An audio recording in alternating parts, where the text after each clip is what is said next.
เอาละครับคุณผู้ฟังทูตจีนลงพื้นที่ศูนย์พักพิงผู้พลัดถิ่นกัมพูชาที่จังหวัดพระวิหารบอกชาวบ้านว่าจีนจะอยู่เคียงข้างถัดมาแค่วันเดียวรัฐมนตรีต่างประเทศไทยแถลงว่าจะยื่นหนังสือประท้วงถึงคณะมนตรีสิทธิมนุษยชนแห่งสหประชาชาติที่เจนีวาและในโซเชียลไทยก็มีภาพถ่ายทางอากาศอายุเกือบ40 ปีถูกขุดขึ้นมาโพสต์ใหม่ภาพค่ายอพยพเขมรสาย8ที่คลองหาดจังหวัดสระแก้วพร้อมข้อความว่านี่คือหลักฐานว่าครั้งหนึ่งไทยเคยช่วยคนเขมรมากขนาดไหนแต่สิ่งที่คนไทยได้รับวันนี้คือการดูถูกเหยียดหยามคำว่าโจรเสียมรวมถึงลูกจรวด BM-21 และระเบิดต่างๆที่ทหารกัมพูชายิงใส่คนไทยนี่คือสิ่งที่ไทยควรได้รับหรือหรอ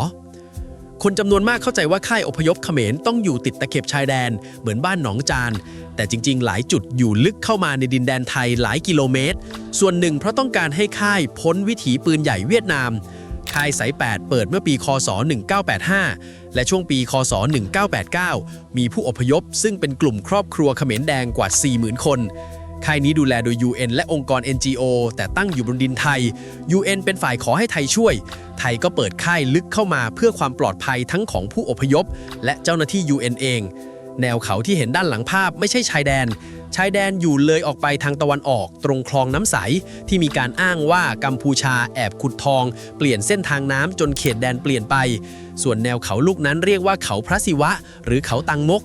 และปัจจุบันพื้นที่ค่ายสาย8ไม่มีแล้วแต่โครงสร้างถนนเดิมยังอยู่สระน้ำที่ขุดไว้ถูกขยายขนาดขึ้นพื้นที่ทั้งหมดอยู่ภายใต้การดูแลของศูนย์วิจัยและพัฒนาอาหารสัตว์สระแก้วกรมปศุสัตว์ตั้งอยู่ที่ตำบลคลองไก่เถื่อนอำเภอคลองหาดจังหวัดสระแก้วจริงยืนยันได้จากเว็บไซต์กรมปศุสัตว์แต่ความเชื่อมโยงที่ว่าพื้นที่ตรงนั้นคือที่ตั้งเดิมของค่ายไซ8ยังไม่พบเอกสารราชการยืนยันตรงๆส่วนชื่อเขาพระศิวะหรือเขาตางอกค้นแล้วยังไม่พบแหล่งอ้างอิงที่เชื่อถือได้เพียงขอว่าตั้งอยู่ฝั่งไหนของเส้นเขตแดนจึงยังฟันธงไม่ได้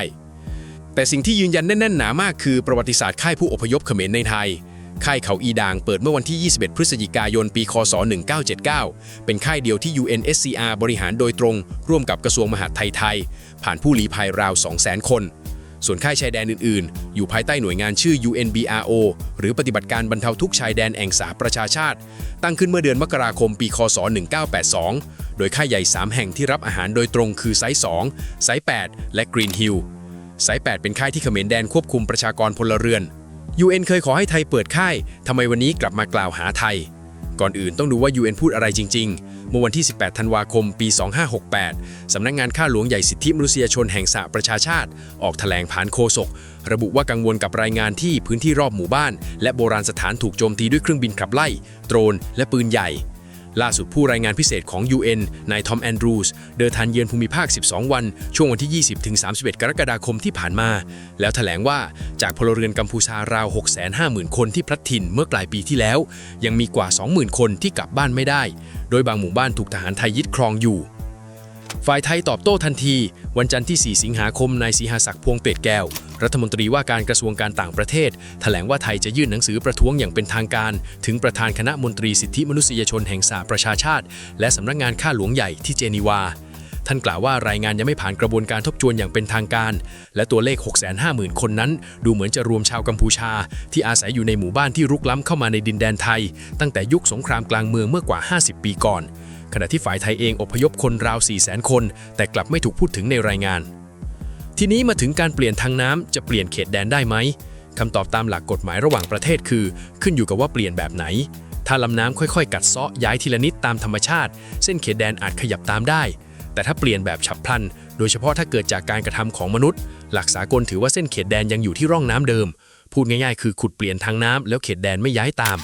นี่คือเหตุผลว่าทำไมข้อกล่าวหานี้ถ้าพิสูจน์ได้จริงจะกลายเป็นผลเสียต่อฝ่ายที่ทำเองส่วนหลักฐานทางกายภาพอย่างแนวเขาโครงสร้างถนนและสระน้ำเดิมของค่ายไซส์8สิ่งเหล่านี้มีน้ำหนักมากในเชิงพยานแวดล้อมเพราะภาพถ่ายทางอากาศเก่ามีวันที่กำกับมีพิกัดและมีเอกสารขององค์กรระหว่างประเทศประกบ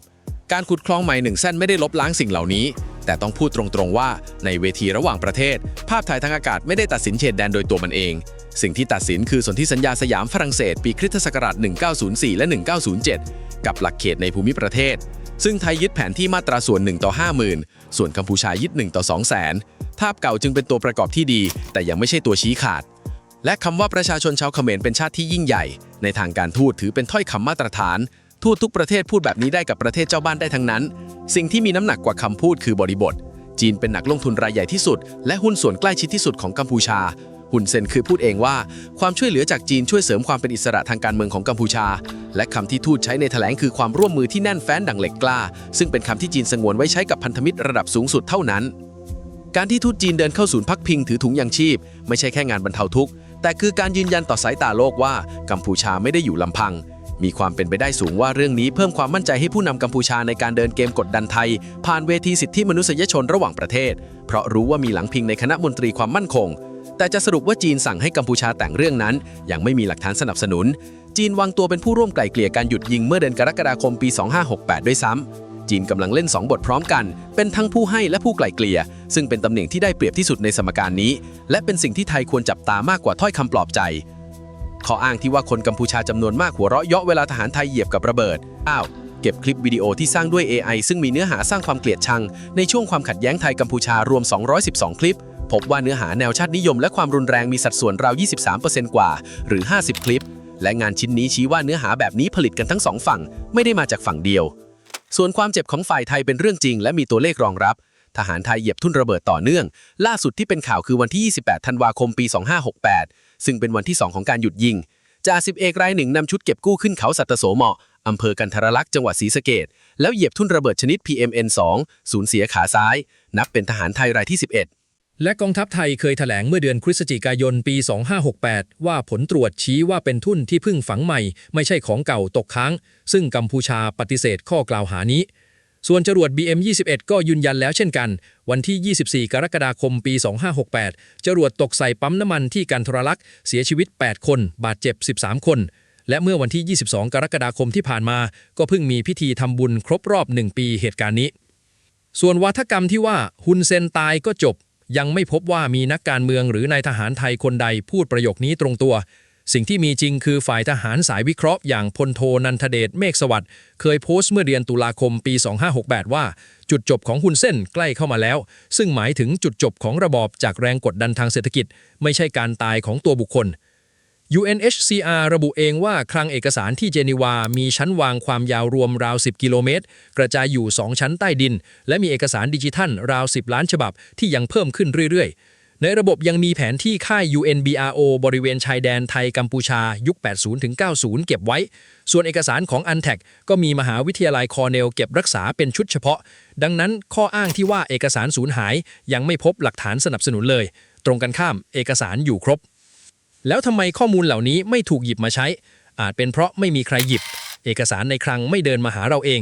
กลไกสิทธิมนุษยชนทำงานจากข้อมูลที่คู่กรณียื่นเข้าไปในปัจจุบันไม่ได้ทำงานจากการรื้อแฟ้มเมื่อ 40 ปีก่อนหากมองในเชิงยุทธศาสตร์นี่คือช่องว่างที่ไทยเสียเปรียบมาตลอดและก็เป็นช่องว่างที่แก้ได้ด้วยต้นทุนต่ำที่สุดคือรวบรวมเอกสาร UNBRO แผนที่ค่ายภาพถ่ายทางอากาศและบันทึกการส่งกลับทำเป็นชุดหลักฐานภาษาอังกฤษยื่นเข้าระบบอย่างเป็นทางการไม่ใช่แค่โพสต์กันใน Facebook ไทยเพราะคนที่ต้องอ่านคือคนที่เจนีวาไม่ใช่คนไทยด้วยกันเองข้อเท็จจริงที่ต้องยอมรับคือไทยแบกภาระผู้ลี้ภัยเขมรมาหลายแสนคนค่ายอยู่ในดินไทยจริงและวันนี้ทหารไทยเสียขาจากทุ่นระเบิดจริงพลเรือนไทยเสียชีวิตจากจรวดจริงการหยุดยิงเมื่อวันที่ 27 ธันวาคม ปี 2568 ลงนามโดยรัฐมนตรีกลาโหมทั้งสองฝ่ายที่จังหวัดจันทบุรีปิดฉากการสู้รบ 20 วันที่มีผู้เสียชีวิตอย่างน้อย 101 คนและทำให้คนทั้งสองฝั่งพลัดถิ่นครวมกว่า 500,000 ความรู้สึกของคนไทยที่ว่าให้ไปมากแล้วได้แบบนี้กลับมาเป็นความรู้สึกที่มีเหตุผลรองรับแต่ถ้าถามว่าปิดตายการทูตถาวรไหมวิเคราะห์ตามความเป็นจริงคือปิดไม่ได้เพราะภูมิศาสตร์ไม่ให้ชายแดนยาวเป็น100 กิโลเมตรจะย้ายหนีกันไม่ได้ประเด็นทุ่นระเบิดการปักปันเขตแดนการค้าชายแดนแรงงานและอาชญากรรมข้ามชาติล้วนต้องใช้กลไกคุยกันสิ่งที่เปลี่ยนไปแล้วจริงและน่าจะเปลี่ยนถาวรคือรูปแบบจากเดิมที่ใช้ความสัมพันธ์ส่วนตัวระหว่างผู้นำมาเป็นการคุยผ่านกลไกที่มีเอกสารมีพยานมีผู้สังเกตการอาเซียนนั่งดูมีความเป็นไปได้สูงว่าไทยจะเดินแนวนี้ต่อไปอีกหลายปีคือไม่ตัดขาดแต่ไม่ไว้ใจทุกอย่างต้องมีลายลักษณ์อักษร